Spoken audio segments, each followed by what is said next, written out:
after our 2.5 hours of game time from set number 3, we move in to our 4th and final set of today, which will be Hex Mambo and Aaru Scorpions facing off still to see who's going to move on inside of the winners end of the bracket, who's going to be moving on to face against the Niflheim Wargs in the losers portion of this bracket. I'm J-Mac. I got Mifflin joining me over on the desk. We got our nice little break. We went out, we got some water, got ourselves a little snack.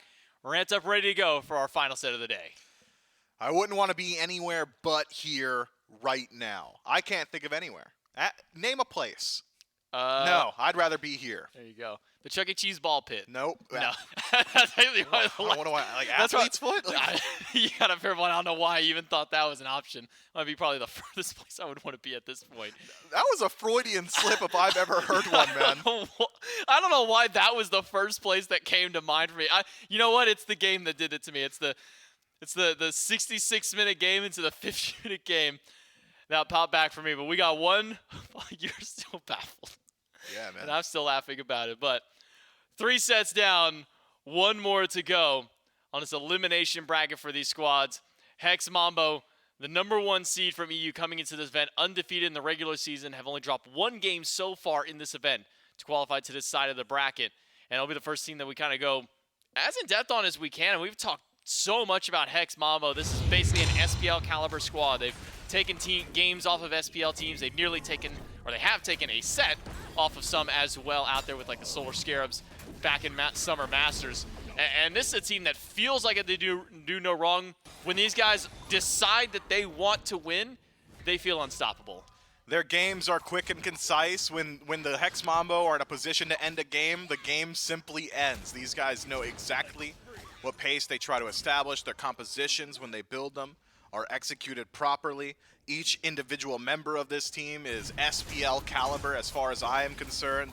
It is just top to bottom talent from Hex Mambo. I expect, legitimately, considering the record between these two teams, I'm projecting and expecting a 2-0 here. That is what I need to see from Hex Mambo.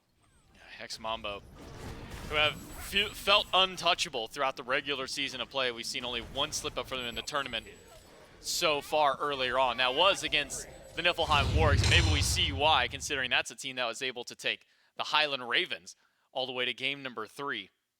Had to see at least what Hex Mambo can do up in this set against the Aaru Scorpions, who were able to make their kind of revenge tour earlier on. Lost the Gladiators at the start of the event, made their comeback taking down the SOC team, then took down the Gladiators in their second matchup to make it to this half of the bracket.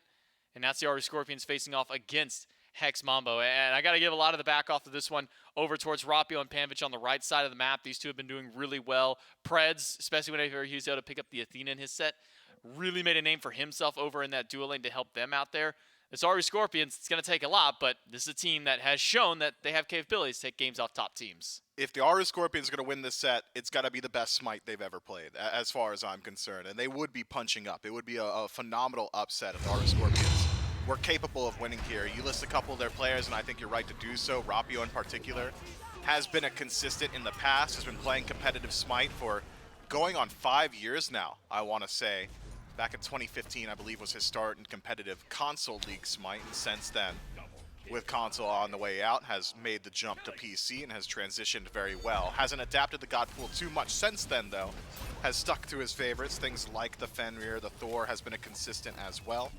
When I look at the rest of the team, he's built some talent around him. GunTTeRR out of mid has impressed me consistently on the standard EU-style mage selections. The Scyllas, the just standard Tiamats, the Merlins. Feels to me whatever the SPO was playing back in like the tail end of Season 7 to midsection of Season 8 has stuck in the EU SCC as far as the mid lane is concerned, and they play it at a very, very adept level. But the standard that you see in every single one of these clips is not going to be acceptable from the Aaru Scorpions. If they want to beat Hex Mambo, they have to go above and beyond what we've seen. They're capable of it. There's a team that I expect to continue to grow so long as they stay together. But we're talking like Zenkai boost. Like they got to get beat up and like instantly jump some tiers here. Yeah, the Aaru Scorpions have a tall task ahead of them to face off against Hex Mambo. Again, Hex Mambo have shown that they can bleed. It's happened this tournament, but their games are always very quick and decisive. You know, they don't beat around the bush. This isn't a team that's going to take you, at least not anymore. Now, if we dial back all the way to like Masters 1, this is a team that would drag you through the mud for 45 minutes before they won. Now a much faster paced Hex Mambo. We'll see if the Aaru Scorpions can keep up as we jump into the picks and bans for game number 1. And if I'm Hex Mambo, and you're kind of talking about, Rapio hasn't really shown too much of the God Plus of recent, a lot of Thor. We've seen some Osiris and Fenrir and Camazot's kind of thrown in there. If I'm Dzoni, I'd maybe just at least ban the Thor away from Sarpé. Don't let him get a comfort pick. Don't let him just kind of run freely in this jungle. Yeah, I mean, there's not a whole lot of overlap in the preferred god pool of these two junglers. Johnny's certainly capable of playing everything Rapio's capable of playing. Rapio's certainly capable of playing everything Johnny's capable of playing. But as far as what they go to when given, pick of the field, Johnny's going to things like Loki. He's playing things like Mercury. He plays some more eclectic selections. Rapio, it's generally the Thor when given the opportunity. Otherwise, at most, the furthest he strays from the Thor Fenrir is that Osiris, or when given the direct counter matchup up against like an Alquang, will play the Camazot. So I don't think you need to prioritize jungle on either side too much, unless you think that any one of those individual picks really disrupts your draft. I think you're right to highlight the Thor. That could be one contention point, but seems to me Mambo's not too concerned.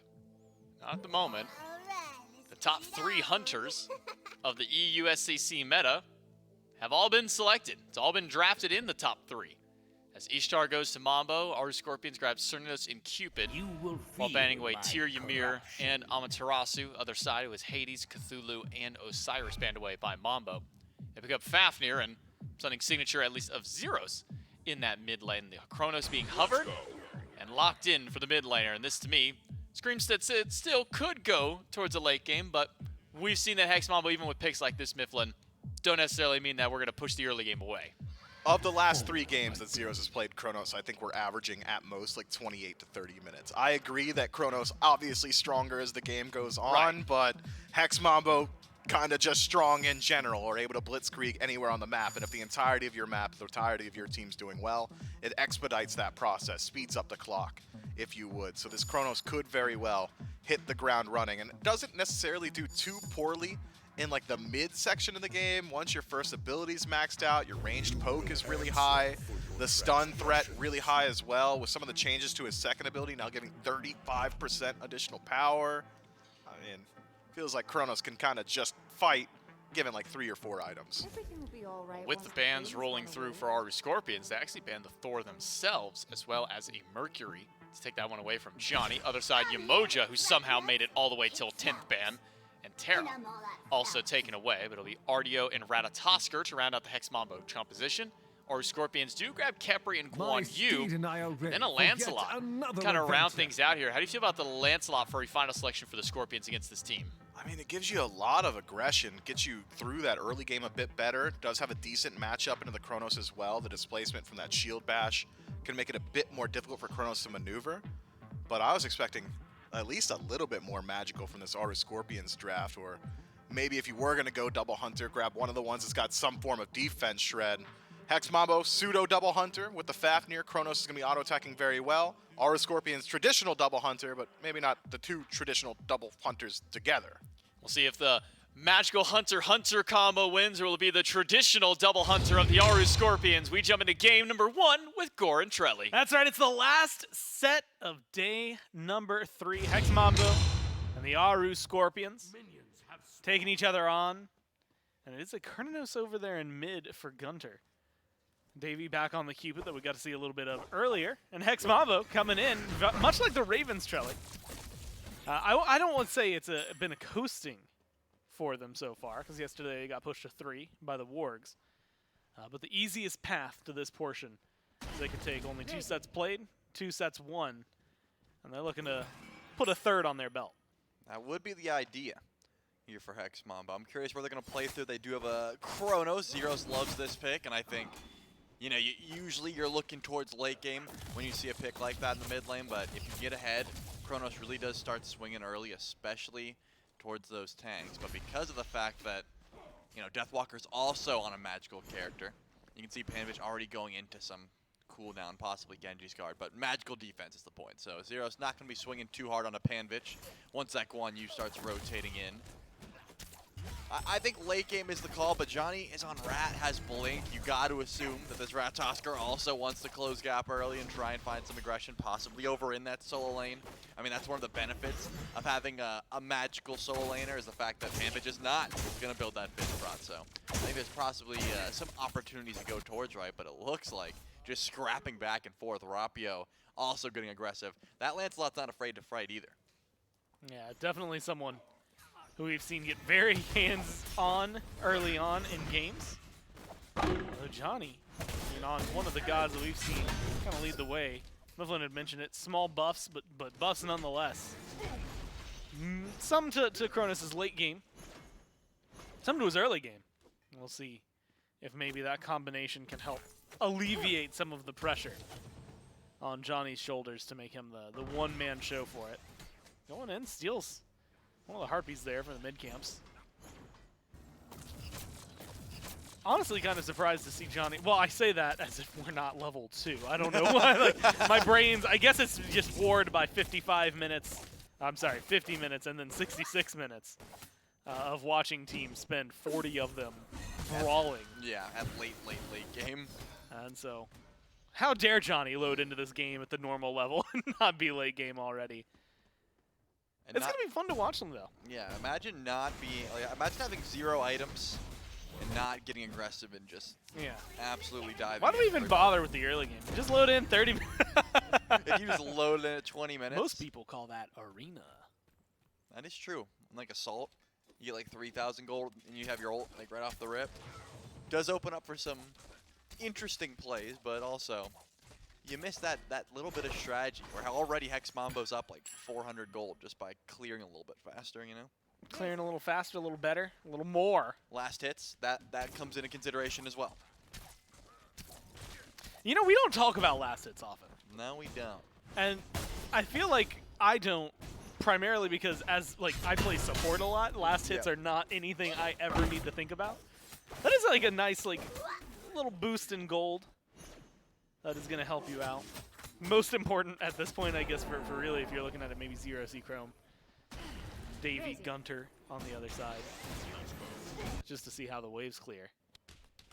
Charlie, how active, when you're playing, how active are you thinking about last hitting? I will say, during the wave, I'm very annoying about it because when I have stacks, I'm like, okay, let's think about this. And I pose up every single minion as, okay, how do I get a stack the quickest way possible, you know? So when it's the archers, I know after you clear out the melees, the tower is going to focus out one of them. Zyrhoes is going to get focused out here immediately the into that rewind. Gets himself out of there, but does he have any setup to get him out even further? Beads have been used. The damage is there, but he's getting low up into the tree.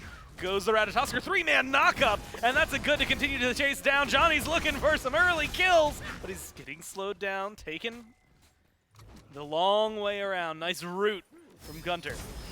Keeps it from escalating, though that hasn't stopped Dzoni from chasing people down. Blink is actually still available. He's going to be in combat. Stun's going to be good. Might not find the kill that he thought he was going to, but is still looking for another. They are at the Phoenix line here, 4 minutes in, but they get 1 kill.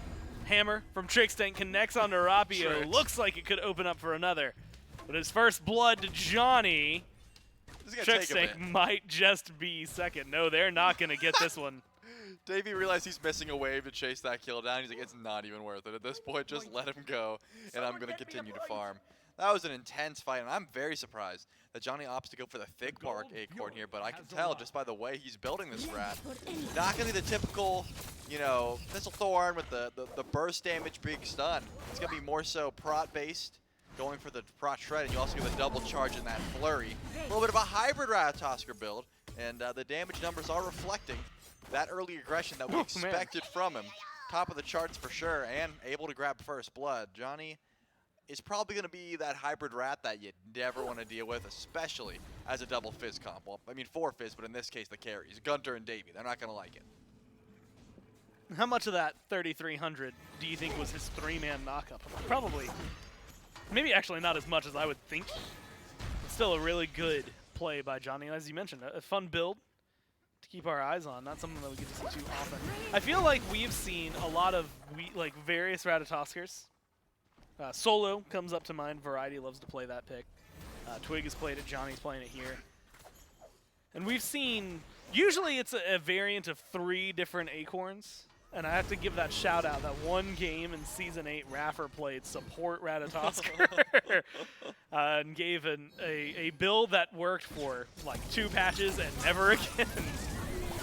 Maybe a little bit of aggression. Great stun from Echrome. Good leap from Trixtank, and the shots are solid. Davy taken down under tower. Hex Mambo start this game 2-0. And after an early game of questioning, I think we find what pace they're going to try to set. Oh yeah, diving that tier 1 tower, getting the beads off of Davy as well, and a second kill for Hex Mambo with the first going over to Echrome. And now you've got your option where you want to play through, of course. Duo lane's going to be ahead for quite some time. Predss trying to walk these minions around to save them for Davy, but could be in trouble once Echrome shows back up. But again, because of because of Dzoni and Echrome getting ahead, you can choose to play through Zyrhoes and say, hey, we're trying to get this Chronos online, or just ignore mid lane entirely and play through the left side of your map. Could be the call as well. You just have so much pressure throughout the map, but even Deathwalker has been able to get a fair lead, about 80 XP per minute above his counterpart in Panvich on this Guan Yu. Not a fun time, though, to try and lane Guan Yu into Artio. Anytime you're nearby, he just stuns out your tile to assault, and then if you try to dash through the wave, you're probably getting crippled. So Guan's not going to be getting pressure anytime soon. I'm looking at Rapio's options, and you're either hoping that Echrome steps up really far again and you can catch him out with that jousting field, or you're saying, you know, maybe GunTTeRR can get ahead? Like, I'm looking at a Chronos, that could be the option. It's not too easy. Especially considering how Zyrhoes farms. We were talking about it. Was that yesterday? Hex Mambo, you said in some games it's easy to watch and fun to watch Zyrhoes and Deathwalker essentially compete for level 20. Usually it's Deathwalker. But sometimes they give us a little bit of a race. Right now it's Dzoni, who's maybe got a leg in that race more than what we're seeing out of the Chronos. Level 10 now for Deathwalker. And you had mentioned it earlier, but just a little bit of farm goes a long way. It's 2 kills. No big neutral objectives. Pyromancer hasn't even spawned. It's 2,500 gold, Trelly, in favor of Hex Mambo. Matching that 2,500 experience, you can see level leads pretty much everywhere. 2 down there for Echrome. When you have a pace like this, it's almost difficult to argue what the Scorpions need to be doing, because a lot of it has been, you know, like we saw, chasing down Trixtank, losing a few minions to the tower, losing your mid camps, maybe losing the Interceptor neutral farm across the board. And small moments lead to big leads here for Hex Mambo.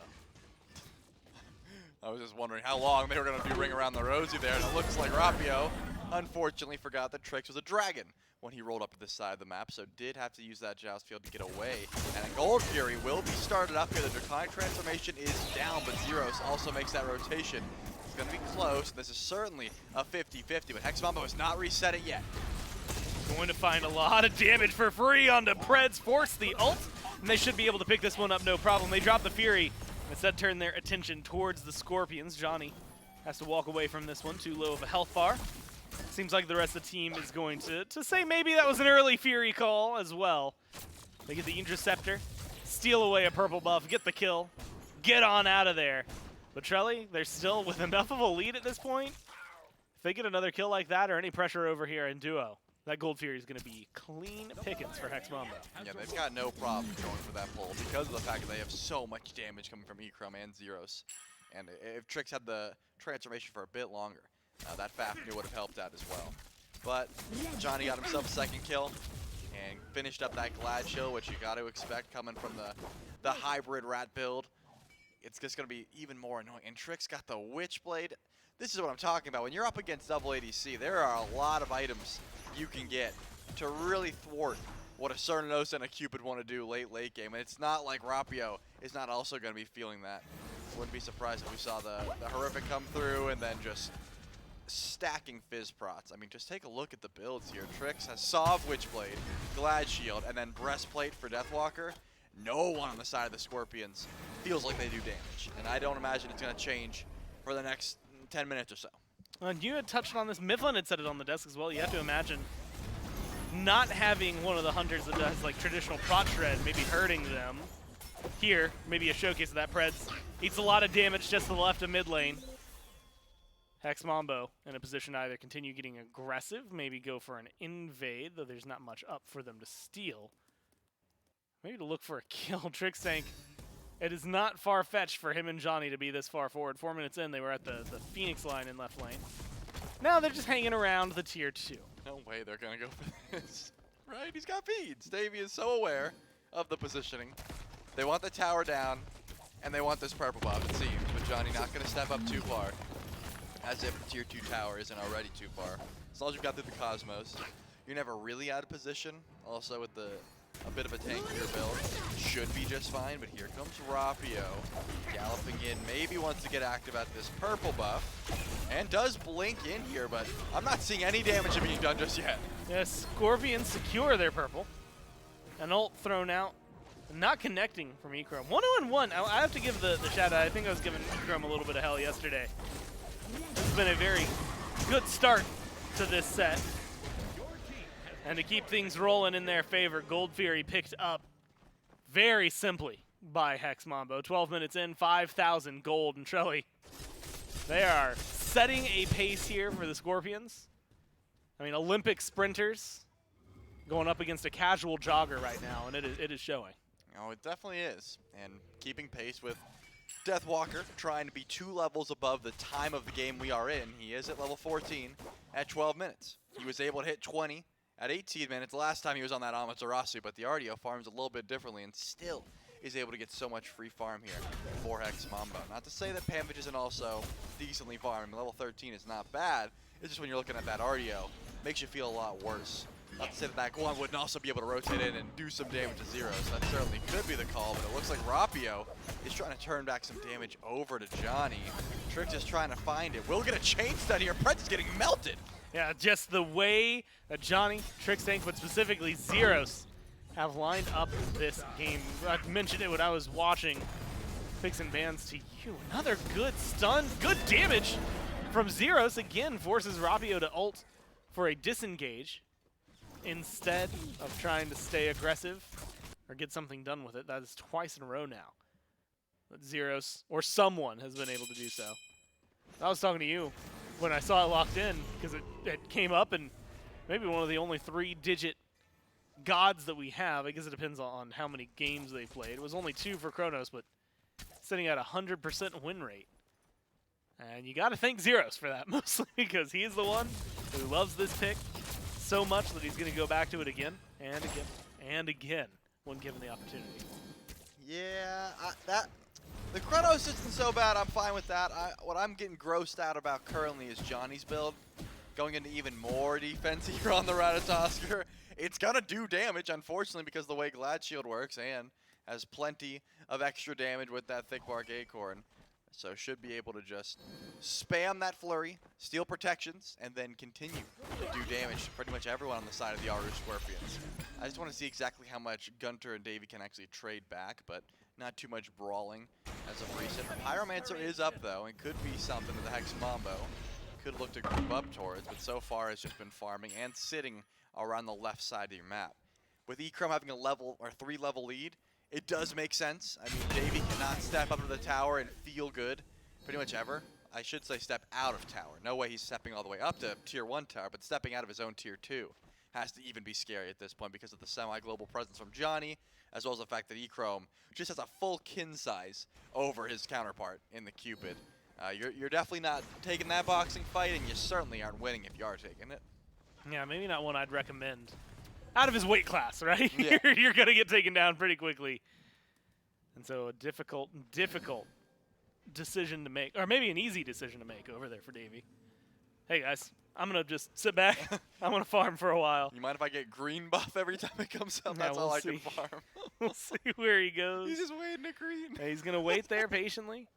Honestly, it might cost him the purple. That timer Oh, he's not getting that purple. is anyways. right at the cusp. Yeah, there's no tower to retreat to right there either. Little push from Echrome. Yeah, that's a free portion of the jungle. Pyromancer's up. Spawned in about 5-6 minutes ago. Hex Mambo, since they've already taken the Fury, might be in a spot to just go ahead and pull that. And as if I willed it into existence, they started up right now. Panvich spots it, Panvich turns tail and goes away. Some leads, Trelly, are difficult to fight into, especially as a solo laner at any point. Doesn't matter if you're even. And some things aren't worth dying for, and right now, with 6,000, 6,500 gold in favor of Hex Mambo, it's just not worth jumping in and trying to defend the Pyro. Yeah, definitely not, but I'm surprised how easily Echrome gave up that purple buff, giving it over to Davy. I mean, at this point, you're 4 levels up, 3 now that the tick over to level 13 happens. There's no way there was any aggression coming. You knew that Pyromancer was being done, but it's possible that Echrome didn't have the full information and didn't have eyes on a member of the Aaru Scorpions. You don't want to take a 2v1 even though you're up this far in lane. So probably smart and the respectable call just to give that one up. But it looks like because of the fact that we assume the race is on, it's actually Echrome is a little bit closer to Deathwalker trying to hit that level 20. Artio is able to go from Breastplate to Contagion and is level 17, has a level up on Panvich. I imagine pretty close to 18, but it doesn't look like he's going to be 20 before 20, and that's unfortunate because that's what I was looking towards. That is typically how you can tell it's a slow game for Hex Mambo. Yep. As when they're up, I mean, at this point, I feel like they're manifesting gold from nowhere, right? You know, we're seeing like waves go their way. Yeah, there's some neutral camps, but it is amazing to me how much they have managed to make in such a short amount of time.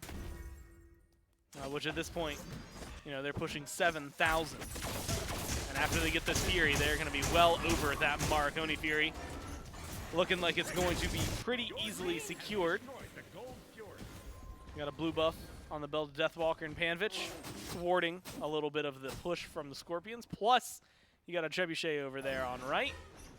And soon, nice heaping of Oni minions that are going to come up, spawning now. Help push these lanes, and maybe give even more of an advantage over towards Hex Mambo. Scorpions are having Smite played at them right now, and have yet to really respond. Yeah, they have not been able to step up to pretty much anything. And it looks like Davey can't even step up to his tier 2 now. There's nowhere safe. He's ulting for archers at this point. Just wants to get some extra farm. Trix pops Horrific. Might go to the Dragon Form and try No to force way. some beats. Oh no, he's not safe under Phoenix Core. I mean, going this deep, 18 minutes in, Dzoni only peeling back because Trixtank left him to take a couple shots. Rapio Predss are here. Echrome is rotated in. Johnny's got to die. Finally, something is on board for the Scorpions. But a lot of that feels like it is the punishment for Johnny's over-aggression alongside Trixtank. And no way do they start to turn this around. Trixtank, the transform has to be coming in soon. With Deathwalker, Echrome, and Zyrhoes around, there is not enough wiggle room for the Scorpions to move forward and to try and take any more of that fight. I'm honestly surprised that Davey didn't die, because I think Johnny had Blink and was able to chase into that Phoenix, but probably thought, hey, we're diving a little far. Maybe we shouldn't be in Fountain at 19 minutes. So instead decided to run, but at that point, yeah, I guess Johnny didn't really know he was dead. Probably thought he was able to juke out or run through tier 2 there. But in hindsight, probably could have killed Davey and still died. You know, it's one of those things that could have been a bit more worth it. But the level 15 Cupid is not worth as much as the 2-0 Rat was at the time. So definitely not worth it to even trade your life for at that point. So Hex Mambo bites off a little bit more than they can chew, but they're still up an immense amount of gold. They still have all the setup they need to rotate over to Fire Giant any moment now. 8,000 currently. Echrome did it. He hit 20 before 20 by 20. I don't think Deathwalker was able to match that pace, so this one goes over to the Ishtar, but now group up towards right. You don't need to be in left lane anymore. I'm thinking Fire Giant by Fire Giant by 21. Let's see it. And Echrome channels the back. I'm hoping starts passing towards the right. One of the things, you know, that stands out for Hex Mambo in this region more than most of the other teams is exactly this. They have a lead. They know how to play with the lead. Sometimes it leads to some goofy plays. I mean, look, we're looking at Johnny 2 levels down because he's diving a Phoenix while there's still a tier 2 up looking for a Cupid. But most of the time, it just leads to further victories. And Hex Mambo, you call for it, a 21-minute Fire Giant. Start up the FG here at 20:45. And with the amount of time it's going to take to burn down, because the assistance, finally Zyrhoes rotates over, they should get that right around that 21-minute mark. Scorpions get a left side tier 1. start channeling some backs. With the Fire Giant going down, Hex Mambo looking to push this lead, push these towers, and break this base down. Yeah, Hex Mambo knows exactly how to play with their leads, exactly how to stick around long enough to where you can push that lead. I'm wondering how far Johnny's actually going to chase this. Probably just to be annoying, so there's no way he's actually going to get a relic in this situation. The build he has doesn't really solo carries unless he's leading in with an ultimate. No way. I was going to say, are you actually just going to keep staying around and stopping Gunter's back? At that point, you're wasting more farm than he is, because you're the team with Fire Giant. But Hex Mambo, they're not going to go for that right side tier 2 yet. They're actually looking to purge through Rapio. Oh my goodness, that was just lob autos over the rock, forcing the joust as well as the Scarab's blessing. And I believe a Fields of Love that Davey dropped as well. So not looking too good there for the Aaru Scorpions. And once again, Trix is jumping in. The Echrome uses his ult now as the only trade for that one. Fire Giant helps secure the tier 2 up into the skies, onto the tree branches is Dzoni. Misses the knockup. Not going to have any stun follow-up. Predss is just dead, though. So it is a 5v4 around the Phoenix. That Fire Giant buff is getting a lot of work done. They melt the right side bird. And the only reason that Hex Mambo fall back is Trelly, there's still 2 towers standing on Titan. It's a little tanky right now, 22 minutes in. He definitely does. And Predss is going to be up in about 20 seconds, so you don't have all the time in the world. Trix, good stun there. Oh my god! And they're just absolutely melting. Echrome just shots clean into GunTTeRR. Forced back like it's nothing. They might not have gotten the kills there. Maybe it's a winning gameplay for the Mambo. Instead, oh no, boo-hoo. 22 minutes, 2 birds down. That's what this Fire Giant has gotten them. In 2 minutes, by the way, since they've taken it. Power play still on board for another 2. Not only all the gold from the tier 2s they just took and the Phoenixes, but also a gold Fury as well, channeling this back. I'm expecting some massive power spikes. Yeah, I think we're about to see some builds, some starter items finish up for sure, and some builds just finished off. Yep, there's a silver range from Echrome, as well as even more. Trix, the disparity between Trix and Predss is absurd. That man has 2 items, Gore, and Trix has 5. That really is hard to deal with. Look, I gotta check the abacus here. Yeah, that's not great. No. I mean, we've seen Predss try to frontline. It is very, very difficult. I do think the true best item that Predss could have gotten finally upgrades the Compassion. So now 3 total items. But was Emp Armor. That's the only item that's going to help out your team. I mean, that is pretty much it. And now, Johnny versus Rapio. A little bit of a 1v1 in the jungle. It's going to take a bit, but Johnny a little bit of a one-sided wins this. 1v1. Has to force the joust field. Okay, I lied. Doesn't have to force it. Yep. Rapio's can't ult. Sometimes, Trelly, you just need to blink forward and slam some acorns into somebody. Rapio's gone for a minute. Fire Giant still up for 40 seconds. Hex Mambo start pushing down the left side Phoenix. Feels like they can go a little further. Panvich getting low, manages to get out of here, but uses the ult for the disengage. Nice stun onto Johnny just to allow him out of there. Predss, sorry we pointed out your build, but it does end up working out in favor of Hex Mambo. Gone before you could think about it. Melted as if it was just a simple backline god.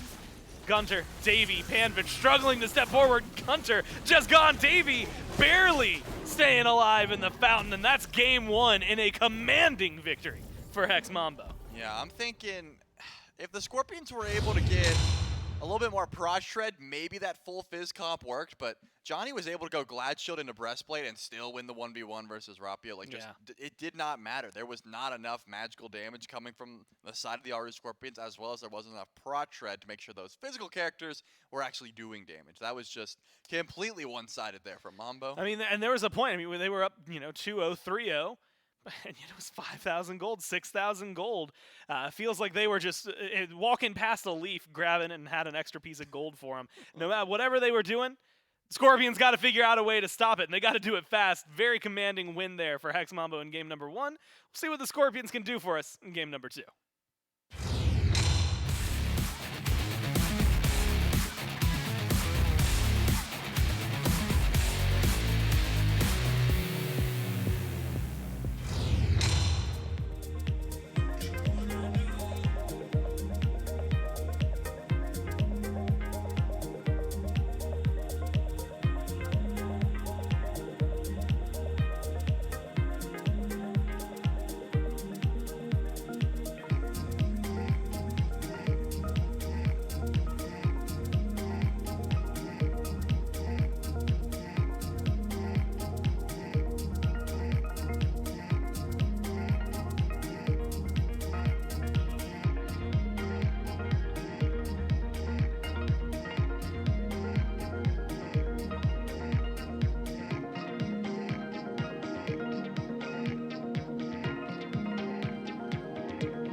Hex Mambo continue to show why they are the top team of the EU SCC with a fast-paced game number 1 to take down the Aaru Scorpions, working their way towards the SWC qualifier stages, and a team that has kind of been talked about as maybe being a team that can make it to the SWC. And if you're going to the SWC, or even if you're watching online, there's an opportunity for you to join in on the fun. We've got a cosplay contest happening at the Smite World Championships, our 9th annual cosplay contest with a $9,000 prize pool available to you at home. A couple of different categories, all different levels of factors and level of skills come through in order to determine the results of this cosplay contest. So if you're into cosplay in any regard, go ahead and give it a shot, whether it be in person or online. Go to smitegame.com/SWC for details and find out how you can sign up for this prestigious event. But Hex Mambo in game number 1, dominant Mifflin, and I think the best way to kind of describe how the pace of the game was going, the trend that Hex Mambo is setting, is we look up at 4 minutes and there is a Phoenix dive by Hex Mambo. They not only get a kill, they leave. That's right. Undying. And then they went back to that left side Phoenix again at around that 11-minute mark, and they did it again at the 18-minute mark. And you might be thinking to yourself, well, if they made their home in that Phoenix, surely the towers were already gone, right? Nope. And you'd be an idiot if you thought that, because Hex Mambo weren't going for towers. They were going for kills, but then towers after the kills, and eventually it netted them a win. I'd almost forgotten that Smite could be played at a speed like that. I mean, Hex Mambo, when they had the lead, they, played with the lead. Phoenixes were going down, sieges were happening, objectives were falling, and it was just textbook Smite top to bottom, barring maybe 1 or 2 overextensions. But I think when you're dominating as handily as Hex Mambo was, I'm willing to forgive a bit of over-aggression. Games like this always the hardest to break down because legitimately it was just one team pressing buttons better than the other one or being a bit more decisive, and Hex Mambo was that team this time around. Aaru Scorpions just could not quite find their footing. By the time anybody had looked at Zyrhoes for the first time, he was already level 20, it felt like, or full stacked on his entire build. Didn't necessarily matter, did it? Because Hex Mambo just roll over their opposition. And the thing about Hex Mambo's play is they didn't even necessarily need to get a bunch of kills. We're pushing Phoenix. By the way, this is the final push of the game at 25 minutes. It's 5-1. Sure, not a whole lot of kills, but pressure galore and controls throughout the entirety of the game there. And this is just how Hex Mambo has been playing all phase long ever since this team finally fully established themselves in phase number 3, when we started seeing their break-ins from phase 2 up until this point. This is a North American style of gameplay in an EU area that is not familiar with this level of play. I mean, it gives me kind of shies towards some of the old Belt Slaps teams, the Elysiums that had players like this on that squad that also had adapting and players from adapting squad over there.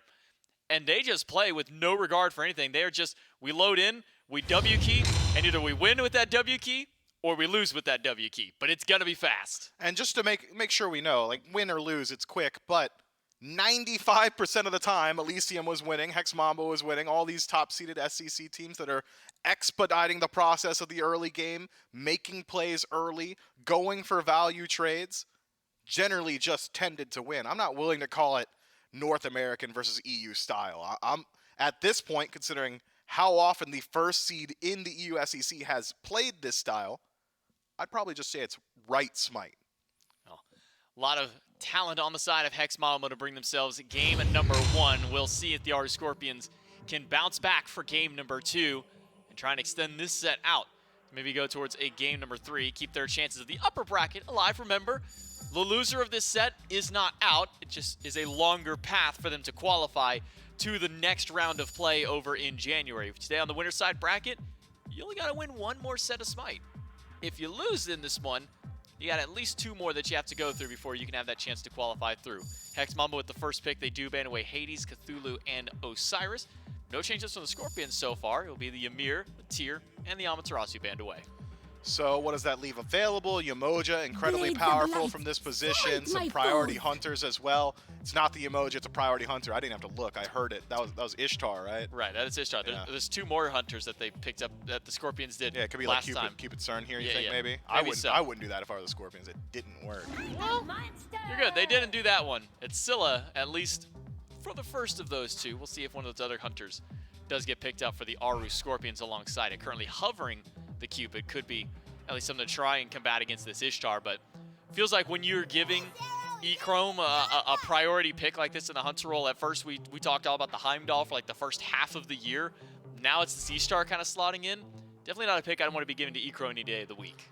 And Mambo, considering just going back to the bread and butter once more, Fafnir allows Trix to play however he wants because it's one of the safer Guardians for yourself, having the availability of that massive leap twice in Dragon stance and Dwarf stance means that you really can initiate, use your built-in Aegis, and then de-initiate if you so choose. Or, if you're playing a bit more for your allies, coerce for both of your hunters, one physical, one magical, Chronos and Ishtar, will make these objectives go a little bit more quickly as well. Hex Mambo found their strategy, they're sticking to it. Gonna see be the same top 3 for Hex Mambo. A little bit of a change up for Aaru Scorpions, not just with the Scylla, but bring this Athena now over there to try and assist as far as it is concerned there. So the Athena Cupid lane might be making a return for this Aaru Scorpion squad. Bans come through. This time it's Mercury for the Scorpions, but Thor banned away by Mambo, not wanting to give Sarpei any kind of option to maybe get back, or not Sarpei, Rapio, to get back into this one. I was thinking Sarpei, we've seen so much of Sarpei's Thor, but also some of Rapio's Thor as well. Neither of those going to be allowed through. With 3 jungle bans and an Artio, it's Susano left over for the Scorpions. So what does that leave for Mambo? Hunbots was serving adapting very well, and I'm sure Dzoni, capable of playing it at the highest level too, brings you a little bit of AoE CC, some facilitation for your double hunter composition, but generally you like to see a little bit more CC flanked by your Hunbots, someone else that can burn those beads or make use of burnt beads. Xing slots into that very, very well. Just Whirlwind of Rage and Steel, or as the Smite fans at home have nicknamed it, the Washing Machine Ultimate. Pick them up, throw them down, and let the rest of your boys do the damage. And if Game 1 were any indicator, I'm thinking the Chronos has got the damage. Hover of Shiva Sure. for the Aaru Scorpions. Why not? Would be something to go over, I assume, into the solo lane in this part. I mean, we've seen the Athena solos. Could be We've seen support. Shiva support as well. We We might have to wait Could be in jungle. game to where we see go through. So where do you throw Susano then? Solo. You know what?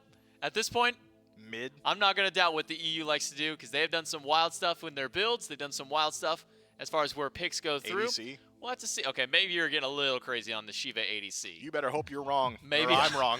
You better hope I'm wrong. Oh, man, if Shiva goes, I think, anywhere but probably support or solo in this case, might be a bit wild for the Aaru Scorpions. Can they fight back in game number 2, or the Hex Mambo gonna roll through this with a 2-0? Let's jump right with the casters to find out. After commanding game number 1 from Hex Mambo, the Scorpions locking a god Trelly that we're not used to seeing too often, that Shiva the desk was just talking about, will be solo. What exactly is he going to be able to provide in this game up against what Mambo have drafted? That's a good question because, and I don't know. well, I know what Shiva provides, but I'm not sure what made Panvich. Lackluster healing, Yeah, not so great damage. early damage. I do think that Shiva making a rotation to like a Chronos, for example, that could be a really free kill in the early if you're able to immune out the stun with your CC immunity and good CC. You know, beads burn. You already have a Scylla, a Cupid, a Susano, so a Relic Burner is not terrible. I don't think the pick is useless by any means, but there were better options. If your call here is the fact that you're like, hey, we need to throw Hex Mambo off their game, and we need to play something that they have not played in a while probably, or faced in a while probably, then this is the pick we're going toward. If that's the call, more power to him. I'd love to see how Panvich will play the early game then. So he's going to be laning up against the Xing. And I actually, you know, I want to give a little bit of Smite history while we have the moment. This is actually going to be specifically esports history. You know, and there was probably a few people who called it the Washing Machine Ultimate prior to this moment. But one of the things that really cemented that in my mind, and who's Upwash is, like, he's a good player or a person on Twitter who could probably find this meme and tweet it out. For those of you who are wondering, Smite Pro might be able to do it. At Rach. And if not, I don't know. I'll name drop Betty Smite too, just because why not? But way back when, Hugh Z had been casting a game. I can't even remember which one it was, but there's a Xing ult. It's on the left side of the map. Right. I want to say it was under the tier 1 tower, might have been the tier 2. And we've experienced this, right? When you're casting, especially as much as we do, sometimes like you just get a brain fart. Yeah. I had one earlier today on the desk. Your brain just stops wording real good, and you don't know where you're going with it. Right. He's in the middle of a cast. Xing goes into the ult, and you can hear his brain does not want to give him those words. He does not want to. He can't say ult. Can't say Whirlwind of Rage and Steel. He just says Xing with the washing machine pause, and then oh wow, he dead so quickly. It was a very fun moment, and I think unfortunately for Z, maybe one of his most seen moments, despite all of the other fantastic work that he has done. And you're telling me And that's just a nice little that piece of clip Smite exists history. out there somewhere. It should be pretty easy to find, honestly. It got very popular at the time. And that is your SPL history with Gore today. All right, well, Pwash. We should make that a segment. If Pwash or Rage are listening, I want to watch that. I would like to see it. I went to the who's most likely to find memes for me in the list. Like, who's watching right now Hex Mambo and Scorpions? And of that list, who would then also be willing to go get me a meme? And then tag Trelly in it specifically, because he wants to see it. I do, and I would love to hear that, because I always thought of as the dishwasher. Oh, maybe he says Well, dishwasher. because I thought the dishwasher was Kuzumbo's old, and then washing machine. It doesn't matter at this point. They Well, no, both now spin. I'm worried because I was. What if I'm peddling falsities and he says dishwasher and not washing machine? I mean, well, pretty sure he says you've washing. already covered your bases, because you said we cast a lot of Smite, and sometimes we got brain farts. Yeah. So if it was the wrong call, it was the wrong call. Look, but you will hear my voice sometimes more than my wife will, and there's a likely. I say dumb things to her all the time, so the likelihood for you to hear it just skyrockets, and not just you, Trelly. I mean, chat as well, Yeah, but also you. anyone that's listening currently, yeah, they hear Anyone us, who hears my voice ever. they are blessed. Sure. That's what I would say. And maybe Gunter's about to get blessed with a gang from Johnny. No, Sacred Monkey touched off the mark. There's a reason that we can spin our yarns here, and that's because no one has done damage this far. It has just been Panvich. In fact, quite literally 0 damage for Gunter. Not even a single auto thrown at to another player. How do you do? Well, I was gonna say, how do you do 82 damage as a Susano or 88 as a Chronos? That's just one auto. I'm thinking at the moment, Rapio probably pulled someone. Oh, here's a little bit of a brawl just for the Interceptor. Was not able to grab it. Predss steals that one away, but a little brawl on the other side of the map. Finally, some ultimates flying. Fear no evil gets dropped. There is a Whirlwind of Rage and Steel, but it doesn't get used. Instead, Rapio first blood over the blue buff with a great Typhoon, showcasing what this Susano can do with the help of a Shiva. Certainly can, and big damage numbers coming out of the Shiva as well. Just being sure to, first of all, take away Deathwalker's blue buff, but also put him in the dirt for first blood and give that kill over to the opposition. And that's going to hurt. If you're on a race to level 20, getting first blooded is pretty much the worst thing you can do if you're trying to farm efficiently. Whereas Zyrhoes, first one to level 7, so has been kind of fun. I feel really bad about this because I thought my thought process was Hazer's streaming. Yeah. And I know he's watching, but there's no way Hazer while streaming is going to have such quick access to memes. Yeah, I'm so sorry I doubted you, Hazer, because not only did you get it fast, you provided it. I'm going to hit a retweet on that one as well. Very quickly. So there you go, Trelly. After this one, you're going to be able to watch that one. And shout outs to Hazer for having such quick work. And also for hanging out on Europe. I mean, look, day 3. He does good work. Hour 7.5 of broadcast is around the time that yesterday was ending. Right now, the Scorpions, despite the first blood and the first blood bounty, actually down just a couple hundred gold, keeping it about equal. Maybe solving the problem of Hex Mambo finding gold under rocks that they had in game number 1. I thought it was on leaves. It was on leaves, under rocks. Probably some behind your ear. Oh my, guys, Gore just pulled gold out from behind my ear. How'd you do that? You're such a crazy magician. I'm the one who taught Hex Mambo all their Wow, I never knew that Gore was allowed to cast and coach Hex Mambo. That is absolutely incredible. And their farming strats are something to be studied. Not currently, because they're actually a little bit behind. Not gold-wise, but just in the nature of kills. Yeah. Actually, Deathwalker's still up, despite getting first blooded. So maybe this isn't going to thwart his plan to raise to level 20 at all. Maybe the Xing Chen is still going to find even more farm than Zyrhoes ever could. And, you know, Echrome, I was going to say, was able to win the race last time. This time, pre-Beadsing was a little bit worried about the taunt there from Predss. So maybe some pressure going over to the left. I got my eyes on Rapio. Has the beads, fearing the fear no evil from Dzoni. So, doesn't have that blink, doesn't have that closed gap that Susano usually brings. But a dual lane could certainly be a call for Rapio to head over and try to find a kill. Definitely areas for pressure. I see Predss going for the red buff, steals away the minis. Might not get too much after that. Good stun from Trix. Trix is going to go for the transformation. There's the Defender of Olympus. Predss creates a lot of distance there. So maybe a transformation from Trix that's a little unnecessary. Maybe they'll look for some pressure over here anyway, knowing that they have the Draconic form. But Trelly, and I mean this sincerely, even though it's going to sound maybe a little rude, but 8 minutes into this game, the Scorpions have done a much better job of just keeping things equal and stopping Hex Mambo from pulling. Even that slight bit ahead, I mean, it was 2 kills for Hex Mambo, and by the Phoenix line, by the way. And then suddenly 3,000 gold, just in their favor. Now, though, stifled by the Scorpions. And I like to see the Susano get hands-on earlier. I wouldn't mind seeing it again. Yeah, and that's what I was talking about. I mean, Rapio uses the ultimate and the beads about, I mean, a solid minute ago at this point, but could have been open. Some possible ganks, but the Susano is more so interested in farm, and that's the issue with going all the way over to duo. Because there's a lot of farm on the right side of the map and it spawns so quickly. If you take the trek over to left lane, go for a gank, and it doesn't work out, you are just getting behind. And Dzoni, with a little bit of extra farm, can be deadly. So I understand why not wanting to force out too much. A little bit of poke happening in the mid lane, but nothing that tells me there will be a fight breaking out. Actually, now that there's a siphon onto Dzoni, could be a little chase down, but unfortunately did not hit Dzoni. I was thinking, if Rapio could have closed gap immediately onto that Batz, we were seeing a brawl, but we were not, because it was a little bit off the mark. Either way, Dzoni has fear no evil. There could be an ultimate here, and it looks like the workings of a fight towards this Pyromancer before it spawns in. Just a little shy for Deathwalker.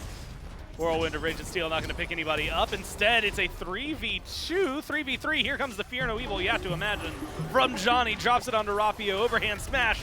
Gets a little damage. One more hit is all they need. But Rapio gets out of there. I'm a monster. Does a lot of damage. Trixtank forced to limp back to the tower line. Low health bars all around in the right side of the map. And yet not a kill picked up. Deathwalker trying their best, but falling a little short in the ult. And Trixtank just happy to get home. Yep, just happy to get out of that one. I think it could have been some kills going to either side, but all the while, Zyrhoes has just been power farming, right? If you're talking about getting this Chronos to late game, you are fine with fights just doubling down in a situation like that, where you're not losing anyone, you don't lose too much farm, sure.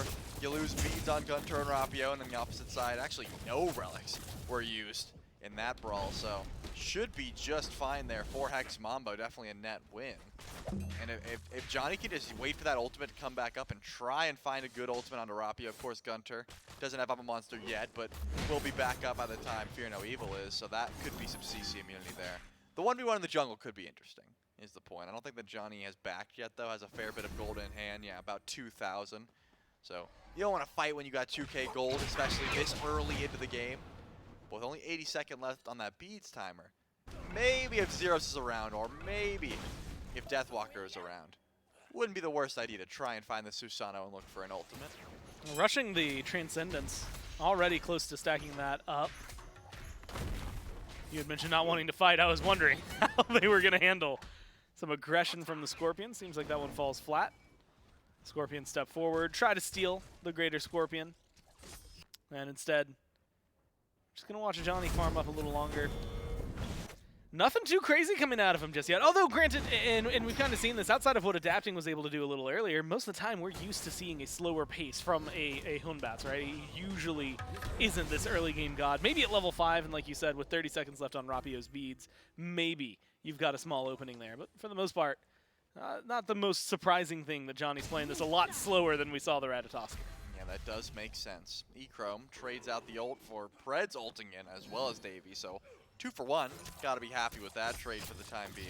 And you pulled this Athena all the way over to the left side of the map. Unfortunately for Hex Mambo, they're all over here as well, so not going to be the biggest deal for Predss. Just wants to defend this purple, but here comes Zyrhoes and Trix, and they do not want Davey getting his hands onto that buff, barring a reach steal, which doesn't come through. That will go the way of Hex Mambo. But no objectives have been pulled yet. I mean, the Gold Fury's here. Pyromancer spawned in about 2 minutes ago, but it's more so just been ultimates flying near the Pyromancer, nothing actually going for a pull just yet. And I think that's because of the way Zyrhoes is building. I mean, that's double stacking Chronos. You don't want to force the fight until you get your stacks up, and if you can sit by and get the fast track to level 20, you are certainly going to take that path. But a hammer onto Predss, ooh, off the mark, I was going to say might be enough to start a little bit of a fight there. Zyrhoes and Dzoni were ready with the extra CC. Yeah, Zyrhoes answers the question of why he was power farming earlier, and it's not just to win the race that they set up, although he's ahead right now for Hex Mambo. Tied Panvich and GunTTeRR as far as levels go. Also just stacking, trying to get as best he can. This might be a little troublesome for GunTTeRR though. Nice Sentinel. Gets the disengaged just enough distance to make sure that it's not going to be too deadly. With this much pressure over on left, you would imagine, or at least I would imagine, the capability of going with a Fafnir, a Chronos, an Ishtar, and a Batz onto the Gold Fury pretty easily. But still playing cautiously, and more so, not taking unnecessary risks. Our Hex Mambo right now. I'm trying to figure out who's talking in the God Scylla skin. When she sentinels away, you hear, she's gonna catch us. But oh, it's the little humans because she's terrorizing the town. Okay. Ah, okay. That makes sense. I was like, who else would be speaking if not Scylla? Well, when you said that, I said, my brain was like, I don't know if you know this, Chelly, but she's got 4 dogs, and the barking is a dog. It's not No, it's Scylla. not the barking, as we see Trix. Transformation, yeah, from Trixtank. Deathwalker goes deep, picks up 1. CC immunity from Panvich is good, but Predss is just pulled back. Panvich manages to dodge that one out. Fear no evil dropped. Secura was there. Deathwalker takes a lot of damage from the Amma Monster. Continuing to jump in. The CC is good, and they get the kill onto the Shiva. Now it's just staying alive. Great Sikkim to kill off Deathwalker. Trixtank is low. Not a lot of mana to work with. Blue buff stolen by Dzoni. Zyrhoes is here, and Zyrhoes doesn't seem to be done. Forcing the beads from Rapio on the retreat. Dzoni not slowing down just yet. Going to the back camps. Echrome looking for a fight against Davey. Davey, why are you running? Johnny's dropped theirs. Davey leaves that alone. Zyrhoes overstays his welcome. And now Echrome might be feeling the same way. We'll have to watch for a dash from Predss. Davey following as well. Echrome about a 3rd HP with Dzoni here. I don't know that Athena is going to have anywhere near the same level of presence. I don't know why Davey was running there. I mean, when you know that Predss is on the way, you know that you've got the 2v1 coming. I understand you didn't want to just eat a bunch of damage from Ishtar, but you had the mitigations, and I'm pretty sure would have been able to live through that until the body blocks would come through from Predss after those lob autos ran off. But regardless, able to live through that engagement and actually return a bunch of kills. The Aaru Scorpions, I think Hex Mambo just bit off a little bit more than they could chew there. They were wanting to dive all the way towards Tier 2 tower, but some good pulls from Rapio as well as good confirm and a fantastic 3-man Sikkim from GunTTeRR on the Scylla. It's enough to make sure that the Aaru Scorpions got the better end of that trade. I'll start from the Pyromancer pull that does not finish. As we said before, I mean, Zyrhoes just wants to get stacked. I mean, he already finished Book of Thought, but the Warlocks still's got plenty to deal with, so anytime you can look at a fight and say, do we have to fight this? No. All right, I'm going to continue farming. That's got to be the call here for Hex Mambo. They got to either force when you have beads down or just let Zyrhoes stay in lane. He'll probably do it anyways because that's kind of his play style in this mid lane. If he says, do you guys need me at that fight? No, I'm going to stay. Even if it's better that I'm there, I'd rather just be getting farmed up. And I think late game, they will start to thank him. But now, a level down towards this Scylla because of GunTTRR's good play and 2 kills that he was able to confirm. Well played so far because of GunTTRR. Now keeping ahead, has an item ahead as well. Just watching the items, 2 levels separating the carries. Echrome with a lead. Keeping the items pretty much in sync though. Davey backs, buys a full chin size, same thing that Echrome just did a few seconds before that. Teamfight ults, auto attackers. Again, feels like a formula for objectives, neutral camps, in favor of Hex Mambo. they haven't looked towards the Gold Fury. Haven't been forcing fights. You keep mentioning the Warlock staff. I think that is exactly what Zyrhoes is looking at right now as well. That, not just the stacks, maybe the gold. Try to catch up in the Polynomicon department. Maybe Trixtank continues looking for fights. Jumps onto GunTTERR, gets the hammer. There's a slow and a time rift. The last two don't connect. Scorpions keeping Hex Mambo on their toes. And after yesterday's game against the Wargs, Trelly, they do need to be a little more worried about this one. Showcased they do bleed and are mortals. Scorpions maybe trying to showcase that it's not just the Wargs that can push us to 3. They definitely would like to, because the gold is not so out of hand. I mean, they're in a good position to do so. I've been talking about a lot about the late game Chronos, but let's not forget that late game Scylla also slaps. I mean, late game Scylla kind of bops. Yeah, definitely has that one-shot potential. Definitely has Polynomicon, the Soul Gem, the Book of Thoth. I mean, just 2 more items and Scylla is absolutely statted. So it's not like stalling this game out is completely in favor of Hex Mambo. But when you look at the Shiva, you can definitely tell that's going to fall off more so than a Xing Chen in this case. But you know, as long as Panvich is able to set up CC and just dive and be a nuisance, I think should be just fine. I'm just amazed that we haven't seen a true Gold Fury pull in such, I mean, it's just been a minute. 18 minutes. Yeah, they have not went for it, either team. And I imagine just because no team really feels confident, especially with a Scylla and a Chronos, both have incredible bursts towards this objective. So if you don't have good eyes on GunTTERR or Zyrhoes in this case, you're not going to go for a play like that. But Echrome being run down here, look at this. Tries to get the stun. Has to use the beads, now the Aegis. But Echrome, with a 3-man gank on left, stays alive. Makes it back to the tower. Dzoni rotates over, jumps forward onto Rapio. There's the Fear No Evil, separates Predss and Rapio from the rest of the fight. Not a lot of follow-up, not a lot of damage. So the Scorpions get to back away. Mambo drop 2 ults. Same as the Scorpions, but leave themselves maybe in a more favorable position. Trixtank is getting aggressive in the jungle, but I don't think it's going to amount to too much. In fact, Echrome maybe is the one who has to play carefully. Predss dashing forward, kind of reminding him. The Athena's not quite gone just yet. Yeah, and that's 4 relics for 2. I mean, Dzoni uses the blink and the beads, and of course Echrome was forced into beads, Aegis, and the ult, so there's a lot of opportunity on the left side of the map, which means Hex Mambo is going to go to the right side of the map and play away from Echrome. But here comes the blinking from Panvich over the wall. GunTTERR also sitting by. Zyrhoes is going right into the Wolves Den, and it's not looking good. Yeah, rewind gives him the health back, but does not get him in a better spot. He's so fast. Doing so much damage and zooming around. Not enough to get out of there, but enough to buy some time for his team to rotate in. Deathwalker leap forward. They need a little more help if they want this to work. The knockup from Rapio with the ult thrown out keeps him alive. They kill off Zyrhoes. And the Scorpions get away with it. Trixtank still fishing for more with the D-transformation. Might put himself in a worse position. Heart Bomb is there. It's not going to be enough damage on its own. Playing with fire, but Trix manages to escape getting burned this time. Yeah, if it was between eat the full duration of the taunt or D-transform and just pray you can live, I think Trix made the right call there because he was able to leap out after all that damage. But now that means the Aaru Scorpions able to get this pull on the Pyromancer, and Echrome a little bit too far away, so they will be able to confirm. And after all that, the Hex Mambo still ahead in gold. Not by much, it's about 400. But you'd think, with the fact that the Aaru Scorpions have won essentially the last, like, 4 fights, yeah, it's crazy that they are not further ahead, mostly just because of this duo lane. I mean, Echrome has been power farming Davy 2 levels down despite how much aggression has been set to the left side of the map. And I guess everyone else is relatively even. I mean, I guess you count Trix in that duo lane. So Trix and Echrome ahead of Predss and Davy, and that's pretty much where the lead lies currently.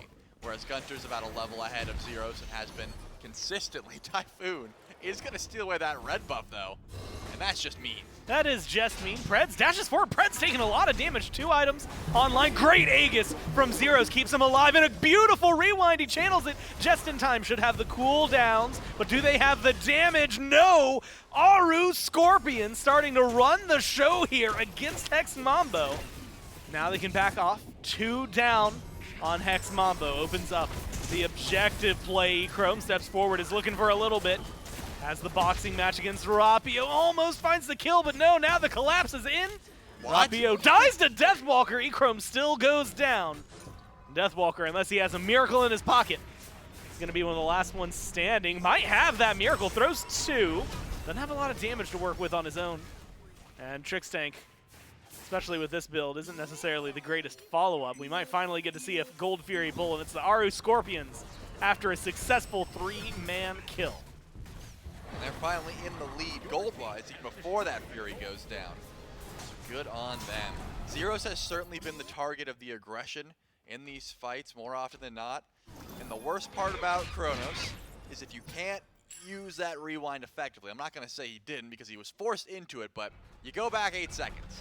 And if that 8 seconds is even in a worse position than you were before, doesn't really help. Yeah, it just buys you some time. Zyrhoes was able to return a bit of damage to Rapio, and Rapio ended up dying, so I guess call it worth, but there's a lot of CC heading towards this Chronos, and it's mostly Predss and good follow-up by GunTTeRR. And I guess in this case, Panvich closing gap as well, so I'm thinking either Trix and Deathwalker need to be frontlining harder, or Zyrhoes needs to stay back, and maybe a little bit of both, because Zyrhoes 3 deaths now, and doesn't have his Aegis to his name, just the beads, and upgraded the beads a bit ago because he realized how much aggression was coming his way. It's all about positioning at this point, and the Chronos needs to be living through these fights if Hex Mambo wants to translate this build online to actually making it to the point where Chronos can pop off and just hard carry a game. Especially now that he's finished stacking. Curious what his next item will be. I guess last game it was Charon's coin, right? So we might see that be a pickup for him. Ratatoskr hasn't been too often picked up, and it's been a hot minute since I thought of Chronos pendant.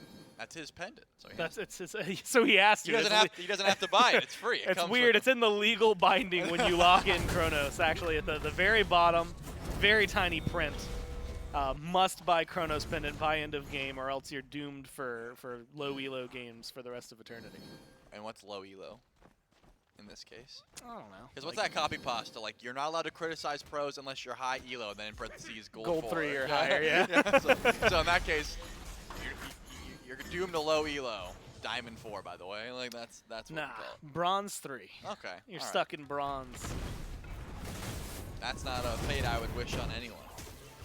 I don't know. I feel like sometimes those games might be more fun because like nobody knows what they're doing. Who knows? We might figure it out. Echrome gonna figure this one out. Shut down, locked away. Uses the beads, killed off by the Scorpions. 8-3 with about a 3,000 gold lead. They're trying to push themselves to that 3,000 mark. Gold Fury down, Pyromancer down. 24, 25 minutes into this game. Wouldn't be surprised if some of the conversation can turn to that Fire Giant for them. 4 level 20s, best secure in the game with the I'm a Monster. Maybe even second best secure actually with the Typhoon as well. A lot that could go their way. Just depends on how willing they are to go for it. Yeah, a little unfortunate there that Deathwalker teleported in trying to help out Echrome and was there for nothing. So now just playing left lane for the time being. But the Aaru Scorpions, despite getting a pick, really didn't do anything with it. They're going to group up for a tier 1 tower. I thought maybe some pressure towards fire or at least another pick. And I think Predss was looking for it, dash taunting in, trying to find just about anything. But will just be a full-on retreat here. And it looks like Echrome has joined the realm of the living, so didn't waste any time, and now heading over towards Fire Giant. A couple wards in pocket, but no sentry, so the Hex Mambo can't really get any vision towards this objective, but we are definitely at a point where a pull could occur. And I think, yeah, Hex Mambo realized, wait, did the Aaru Scorpions leave? They did, so Pyromancer is going to be free. Because of the fact they've got double ADC, Zyrhoes and Echrome shred through that relatively free. An overwhelming amount of fights going the way of the Scorpions. Yep. The gold is not as overwhelming as you would maybe think. This late into the game, maybe coming out to a small lead. Vision should be in favor of the Aaru Scorpions. Maybe a little bit here. Echrome gets dove on by Panvich. Panvich is finding a lot, just deleted by GunTTeRR. What an I'm a Monster! And now continually trying to chase down. Good shot, hits Deathwalker with a knock-up. It's a great fight, but great peel from Dzoni, finds Rapio and kills him off. Zyrhoes once again isolated, has both relics this time. It's only going to be 1 for 1, but it's a beautiful set of plays from the Scorpions. And they're going to go to the Fire Giant. Yeah, GunTTeRR used that ultimate, got the reset. 2 I'm a Monsters in a fight is usually enough to just outright win, but Trixtank wants to try and defend this Fire Giant, and a massive play from Dzoni keeps the fight alive. Zero steps up and gets a good stun as well, but I think the Aaru Scorpions are in a position where they got to retreat here because Johnny's doing so much in the back line. Trixtank jumps forward. GunTTeRR getting over. Hand smashed. Half health already. There should be another leap from Trixtank. Goes in. Trying to find the stun. Zyrhoes throwing out damage from the back. Not connecting on a lot of it, but forcing the Scorpions to play cautiously. With this lead, coerce? You might, with that kind of zone, be able to pull the Fire Giant for yourselves. Instead, they're going to make the safe call. Lessen up some of the lead. Grab some farm. And showcase that they aren't just going to get rolled over. Yeah, I don't hate that play. So it looked like Trixtank was going to sit around the corner and see if Predss walked up. Without beads, that Athena would have been melted if it was just stun into Chronos, into death. So I like that call. Echrome wasn't there as well. You don't want to gamble with how hard GunTTeRR has been hitting because this Scylla has arrived. We talked a little bit earlier. Chronos hasn't quite arrived. I'm needing an upgraded starter item before Chronos has arrived, but Scylla's here. He just got the upgraded starter item as he arrived. The alternate timeline, that does hurt the damage a bit because, you know, Pendulum of Ages would have done a lot with the double stacking, but I do understand that Zyrhoes wants 2 extra lives in this case. So you get the rewind, you get the alternate timeline. That's going to be really annoying to try and kill him off. And I guess also, Zyrhoes has 3 deaths at this point, so that's 33% of what the Aaru Scorpions have been able to kill on the side of Mambo. Probably willing to stay alive a bit longer and realize, hey, if I'm worth more dead or alive than I am dead. Yeah. And considering how much it started to take to kill him, that alternate timeline might be doing some work. Long cooldown for the reset there. We've seen him use it. Sometimes we've seen him have to proc it in a fountain. Sometimes we've seen it proc the old-fashioned way, and then you respawn and die again anyway. So we can see which version of this from Hex Mambo we're going to get. Zyrhoes kind of leading the way for the team. I'm surprised to see the positioning so in favor right now of Hex Mambo, given it's only about 2,400 gold in favor of the Aaru Scorpions, which, as mentioned earlier, but now that we're at 29 minutes, doesn't really mean as much as it does half a game ago. Damage onto Predss immediately. Takes him down to half health. Deathwalker going into the spin. Not going to pick anybody up. Predss moves 10 feet, but dies in the process. Fear No Evil finds a big one in the back. Gets rid of Rapio immediately. Davey still alive to do some damage. They're going to turn that damage on to Deathwalker, trying to stay alive. Davey stunned out. Echrome, Zyrhoes, and Dzoni not here to follow up, but it's a 2 swing for Hex Mambo. And an immediate turn onto the Fire Giant. 28 seconds till it's EFG. It looks like they're going to kill it right before it can transition. GunTTeRR has ult though. I'm a Monster is available. Not here in time. Will Aaru Scorpions be able to chase this? It looks like Hex Mambo's still trying to fight it. Zyrhoes goes for the rewind. Going to pull him back into the FG pit. Gives him a lot of health to work with. Davy's so low. You have to imagine trying to get that kill. Monkey bounce. Not going to be enough. Davey playing with fire. Stays alive, sustains up. Is going to back off, but it's a Fire Giant now, Trelly. First one of the game, 30 minutes in. And it goes to Hex Mambo with plenty of tower killing capabilities. Look at that shred, tier 2 and mid. Just gone. Yeah, I was amazed that Predss almost made it out there. Channeled that Defender of Olympus perfectly, but there was so much damage going the way of Athena. Only died after touching down, and I believe Odibo from Echrome was enough to finish off that kill. But Johnny has been absolutely popping off. You see the big damage numbers throughout from the Aaru Scorpions, but I think the placements of Fear No Evil and the fact that he's been able to consistently wrap around and get to the back line has been so disruptive. And if you can't fight the way you expect to, it's kind of like X-Ball ult, where you think the fight's going to go one way, then you're feared, and you start panicking. You have to force Relic and retreat, and it just doesn't go their way. So finally, Hex Mambo, for the first time in quite a while, in the driver's seat in this game, are able to group up towards the left side of the map and start knocking down these towers. Still a tier 1 available over and left, but at least tier 2 tower has been knocked down. They still have fire for about 2 minutes and 30 seconds. Johnny got full build. Doesn't have blink for another 20 seconds or so, but Davey doesn't have relics for 50. Rapio doesn't have beads for 50. I'm thinking the Aaru Scorpions have to give up pretty much every objective besides their birds in the meantime. Yeah, these towers quickly going to dissipate. Gold lead quickly stacking in favor of Hex Mambo. Not as impressive as game number 1. Definitely more questionable around this line of scrimmage. Going for the Phoenix. Whether or not they can step forward will be a test at this point of their bravery, maybe more than anything. Trixtank takes a couple shots from the Phoenix there, showcases exactly how tanky he is. Maybe gives me a little more confidence in their capabilities to push forward. Without the minion wave, Echrome, Zyrhoes will have to step up with him.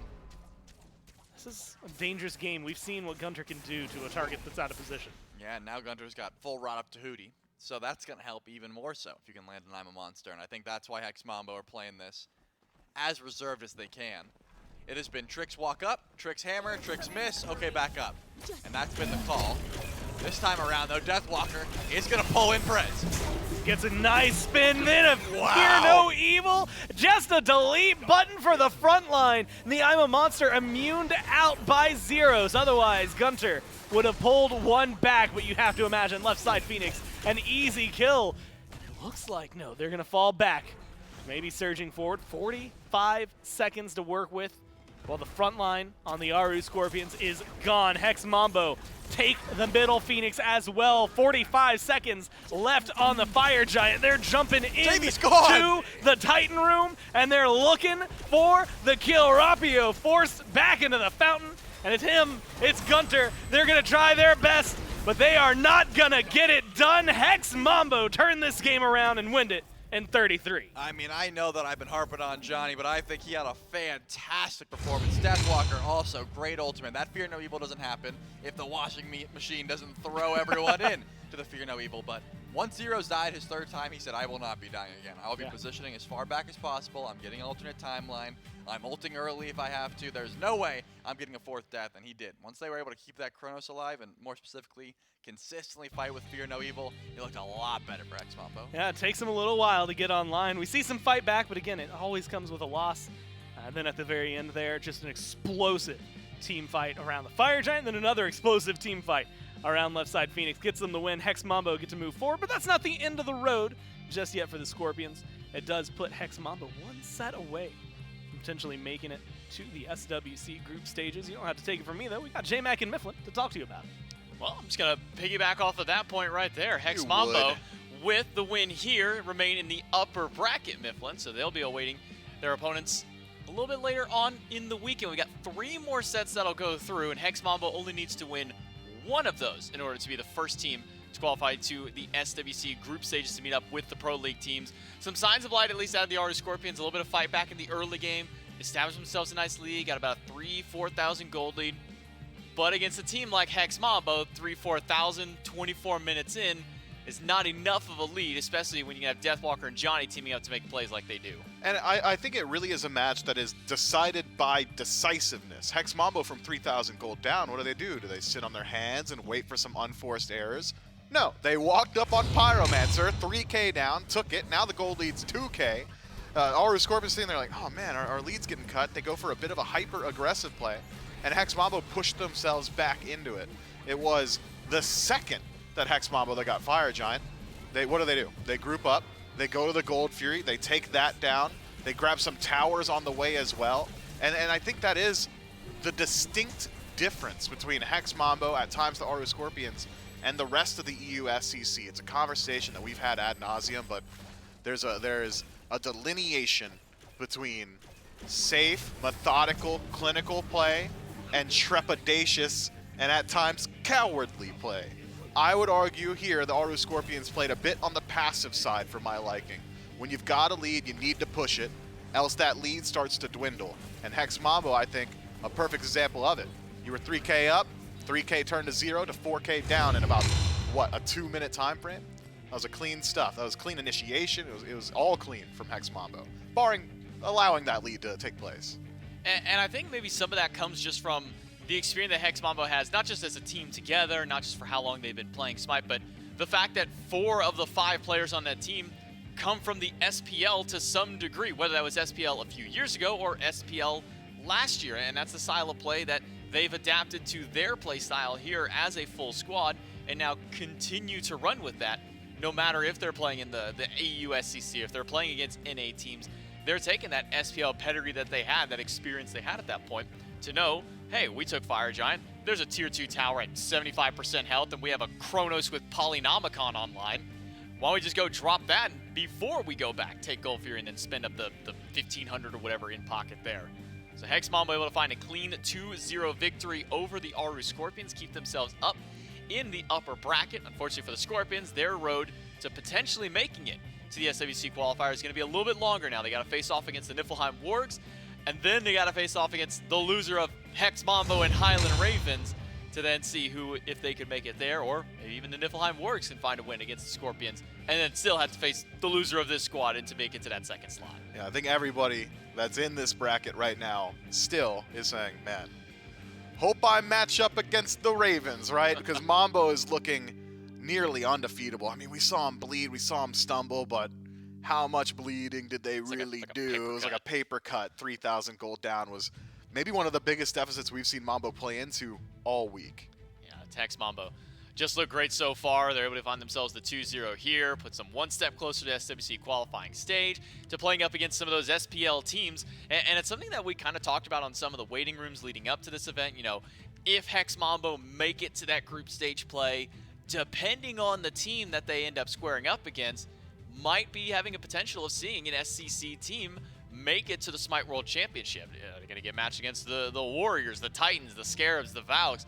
Any of those four teams having to go up against this could potentially be pretty scary fighting against Hex Mambo, especially if they're fighting at this caliber. Yeah, I tend to agree, man. Hex Mambo strike me as maybe a lower-end SPL team right now. They remind me at times of the Valkyries caliber play, where they could just show up on day of, have a great day, and all of a sudden they're punching up to the middle or top of the SPL. And that is one of the scariest places to be if you're in the middle of the SPL is, hey, do we really want to dedicate all of this time trying to figure out how Hex Mambo plays? Do we want to study for them, or are they just going to come and have like a lackluster day and I wasted my time studying when I could have been looking a little bit further down the line?